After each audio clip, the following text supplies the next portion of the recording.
இன்னைக்கு 6/4/2024 ஒரு புதிய ஒரு வேலையை செய்கிறோம். ஏற்கனவே நம்ம செஞ்சது தான்.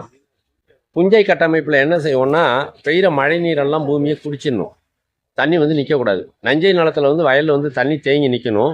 புஞ்சை நிலத்தில் வந்து தண்ணி தேங்கி நிற்கக்கூடாது. ஏன்னா வாழை தென்னை கடலை இதெல்லாம் செத்துரும்ல.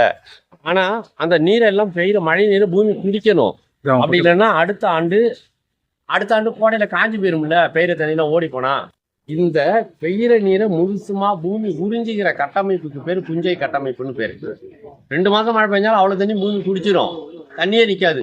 ஆனால் நெல் வயல்கள் தண்ணீர் தேக்கி வச்சுட்டு நிற்கும், தண்ணீரை குடிக்காது. சரியா? இந்த 2 அமைப்பு. இது இல்லாமல் நீரை பாதுகாக்கிற அமைப்புங்கிறது அடுத்த ஆண்டு வரைக்கும் பெய்கிற நீரை வச்சிருந்து பயன்படுத்தணும். அதுதான் குளம் குட்டைங்க. இது மாதிரி 3 விதமான பாதுகாப்பு, நெல்லை நீரை சேமிக்கின்ற பாதுகாப்பு முறை இருந்தது. இப்போ இதை இன்னும் கொஞ்சம் விரிவுபடுத்துறோம். இப்படிதான் தமிழ்நாட்டில் பல இடங்கள்ல வாழை தோட்டங்கள் எல்லாம் வெப்பாத்தி குடி எடுத்து நீரை உறிஞ்சிக்கிற கட்டமைப்பை ஏற்படுத்திருந்தோம். இப்ப சென்னையில பெருவெள்ளம் ஏற்படுத்தி பாருங்க. இந்த பெருவெள்ளத்தை நகரமே தத்தளிக்கும். எந்த மந்திரி எந்த ஆட்சி வந்தாலும் சரிதான், அதெல்லாம் ஒன்றும் பண்ண முடியாது. 1200 சதுர கிலோமீட்டர் பரப்பளவில் உள்ள தண்ணீரை 1 மணி நேரத்துல ஊத்தி முடிச்சிடும் மழை. அவளையும் வடிக்கணும்னா எப்படி வடிக்க முடியும்? வடிக்கவும் முடியாது. 2வது, அங்கங்க இருக்கிற இடத்துலயே வீட்டை கட்டிட்டாங்க. ஏரினா ஏரியிலே கட்டுவாங்க, கொஞ்சம் குன்று உயரமா இருந்ததுன்னா அங்கேயே கட்டுவாங்க. எங்கெல்லாம் மலை உயரமா இருக்கோ அங்கேயும் கட்டுவாங்க, பள்ளத்திலையும் கட்டுவாங்க, ஏரியிலையும் கட்டிடுவாங்க. இவ்வளவையும் உயரமாக்கணும்னா மண்ணுக்கு எங்க போவாங்க? 2வது, மக்களோட பொருளாதார சூழல் இருக்கிற இடத்துல கட்டிடுவாங்க. வேட்டில் இருக்கிற தண்ணி எல்லாம் பள்ளத்துல போய் தேங்கி நிற்கும். கோட்டூர் புறம் அது இது நிறைய வெள்ளத்துல மிதக்கிறத பார்ப்போம். கிரவுண்ட் ஃப்ளோரே மூழ்கிடும். அதாவது தரை தளமே மூழ்கி இருக்கும். மேலே முதல் தளம் மட்டும்தான் தண்ணி இல்லாமல் இருப்பாங்க. அது மாதிரி பெரிய பெரிய தலைவலியாக இருக்கும் அரசுக்கே.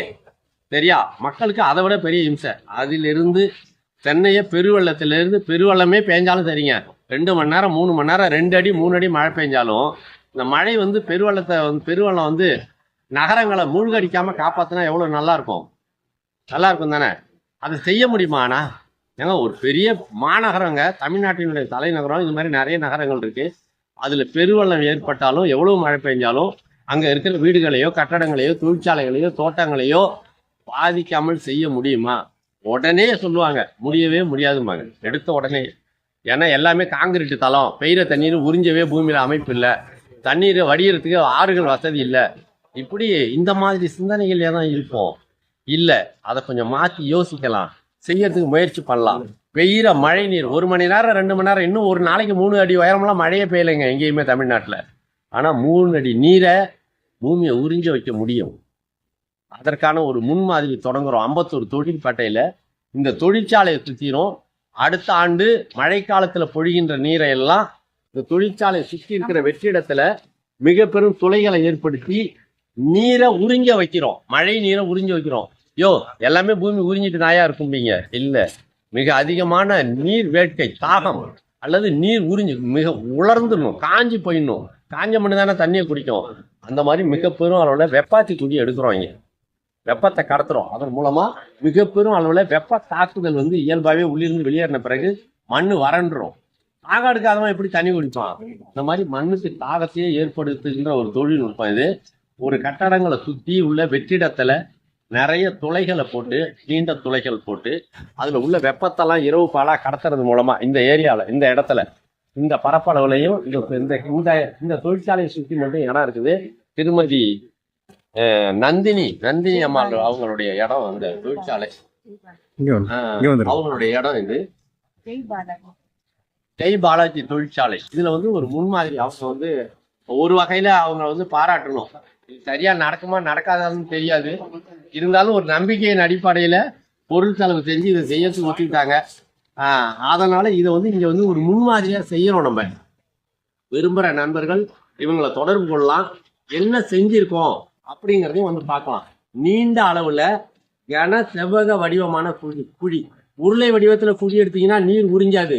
இந்த டெல்டா மாவட்டங்கள்ல நிறைய இடங்கள்ல கிணறு தோண்டும் போது பாத்தீங்கன்னா உருளை வடிவமா தான் கிணறு தோண்டியிருப்பாங்க.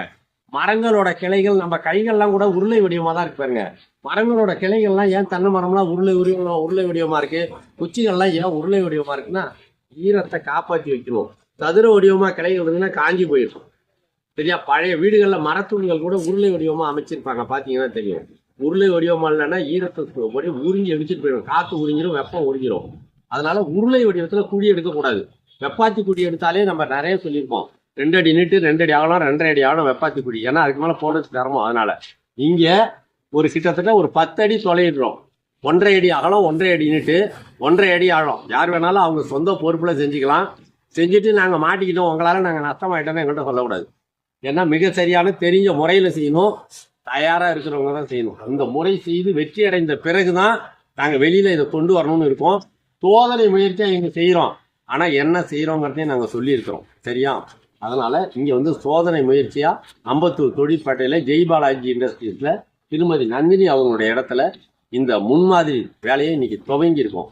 அதை நாங்கள் வெளிப்படுத்துகிறோம். சரியா? இந்த முயற்சி முடிவடைந்த பிறகு அடுத்த ஆண்டு மழைக்காலத்தில் இங்கே என்ன நடக்குது அப்படிங்கிறத பார்ப்போம். வெளியிலிருந்து இந்த தொழிற்சாலைக்குள்ள தண்ணி வராமல் முதல்ல அடைச்சிக்கணும். இங்கே பெய்கிற நீரை எல்லாம் இங்கேயே குடிக்கணும். இது மாதிரி ஒவ்வொரு கட்டடங்கள்லையும் சென்னை பெருநகரத்தில் பெய்கிற நீரை அந்த கட்டடத்துக்கு பக்கத்திலேயே நீரை முழுசா உள்வாங்கிற அமைப்பை ஏற்படுத்தணும். உள்ள ஓட்டப்பட்டாலே உள்ள போயிடும் நினைக்காதீங்க. முதல்ல பூமியில மிக கடுமையான தாகம் இருக்கணும். ஒரு இடத்துல மழை பெஞ்சா தண்ணி உறிஞ்சுது. ஒரு களிமண் பூமியில நீர் உறிஞ்ச மாட்டேது. என்ன காரணம்? நீர் உறிஞ்சுகிற தன்மையில் மண் இல்லை, பூமி இல்லை. அதனால நீர் உறிஞ்சுகிற அமைப்பை முதல்ல ஏற்படுத்தணும். அதுக்கப்புறம் தான் தண்ணியை பூமி உறிஞ்சும். இந்த மாதிரி கட்டடங்களை சுற்றியோ கட்டடங்களுக்கு உள்ள கூட படலாம். ஆனா வீட்டு உள்ள ஓட்டப்பட யாரும் ஒத்துப்பா? அதனால முதல்ல தொழிற்சாலைக்கு வெளியில இதை செய்யறோம். இந்த இடத்துல நீர் இறங்கின பிறகு மறுபடியும் நடுவில் உள்ள வெற்றிடத்தையும் நீர் ஊடுருவி செல்லும் இல்லையா? நீரின் பக்கவாட்டு அழுத்தம் இருக்கு. அதனால முதல் தடவையா இங்க ஒரு முன்மாதிரியை தொடங்கி இருக்கோம். தொடர் பதிவுகளை சந்திப்போம். நன்றி, வணக்கம்.